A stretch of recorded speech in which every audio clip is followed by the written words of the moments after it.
Hello everyone, I'm Woman International Master Knarik and I'm using the chesswithknarik.com website to record this video. In this video, we're going to see that if we simplify a position to a pawn endgame, especially when we have an extra pawn, it's going to be favorable for us and we're going to win the game much easier. Let's see. Here we have 5 pawns. White has 5 pawns, while black has 4 pawns. So white has an extra pawn. And what else can we see in this position? We can see that black is putting our king in a check and at the same time wants to capture our queen.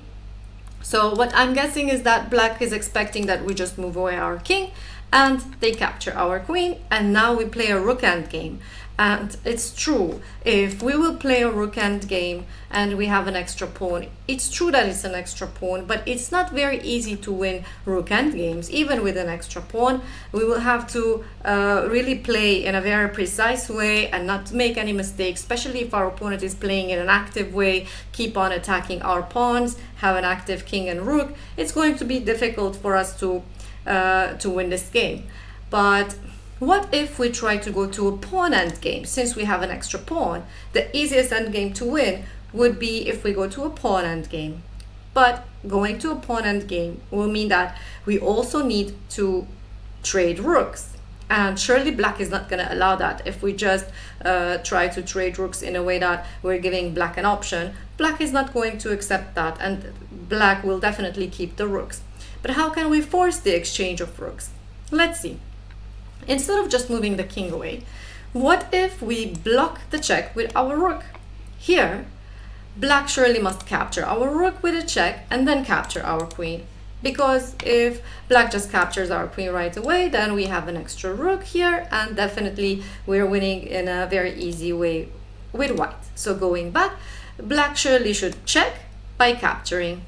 And what did we just do here? Did we just give up our rook? Do we just want to move away and play this endgame with a rook down? Definitely not.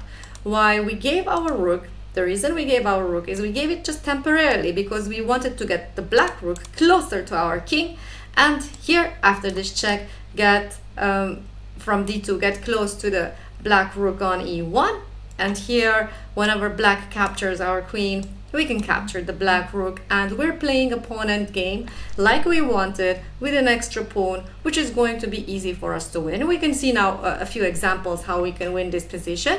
But going back, was there any other move that black could play here? Definitely there was. There were a few in-between checks. Let's say that's another in-between check that black can do, or that's another in-between check that black can do. But these checks really don't make a difference in the position because we can just capture that rook, and when black captures, it's our turn now, and it's okay. Nothing really changed with that check. So black doesn't really have to do that check and can simply capture, and we can capture. Now let's see. We do have an extra pawn, and how to win this game. So where is the majority that we have? The majority of pawns that we have, it is on the queen side. So if we're going to try to promote, we're going to try to promote on the queen side. So I see, for example, if we just look at the A and B files, then on the A and B files we have we can create a pass pawn there. I see that we can easily create a pass pawn here because we will be using our A2 and B3 pawns, and black only has the A7 pawn there. We definitely can create a pass pawn there. That's something that we can use. But it also depends on what black is playing so that we decide how to play as well. For example, if black is moving in the direction of our pawn that's on h4, let's say black wants to capture that and try to promote on the h file. So yes, definitely I start pushing on the queen side. I push the pawn to b4. Black is moving closer to our h pawn, and we're trying to promote here. Let's see, we're definitely trying to promote by using both our pawns together. And here, let's see, the last move played was pawn to a5. Of course, black should clear the way for the h pawn, but we're going to be much faster in promoting here. Let's say black pushed the pawn, and Here we already promoted, while black needs several moves to promote, and which is going to be easy for us to stop this. We can simply do a check. And what can we do? If black plays a move like king to h2, we can play queen to g4, waiting for the black king to leave the pawn on h3, and we can just capture it. What if black doesn't leave the pawn and just pushes another pawn? It's fine. We can win this in different ways. I can just wait one more move, then black's moves will have finished, right? Black will have to move away the king, and we will be able to capture the pawn on h3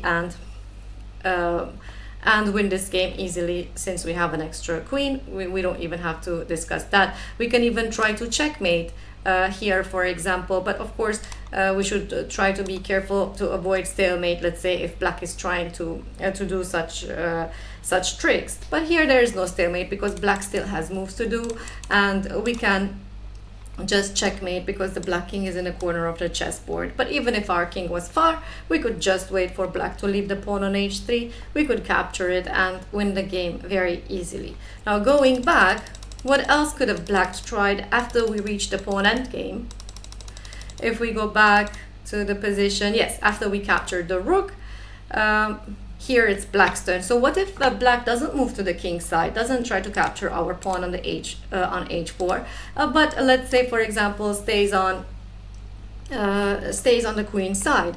Then okay, we can create a passed pawn and try to win, and also at the same time we can also try to move with our king to the king side, because then, for example, if we try to move to the king side, black cannot leave the pawn here and move to the other side, because okay, then we are going to be faster capturing the pawn on the h file and promoting. So it's like we're giving a reason for the black king to stay on the king side, and then we can try to create a distant passed pawn on the queen side, and okay, black won't make it to defend the king side pawn, and in addition stop the queen side passed pawn that we create. So this is definitely easily winning for white.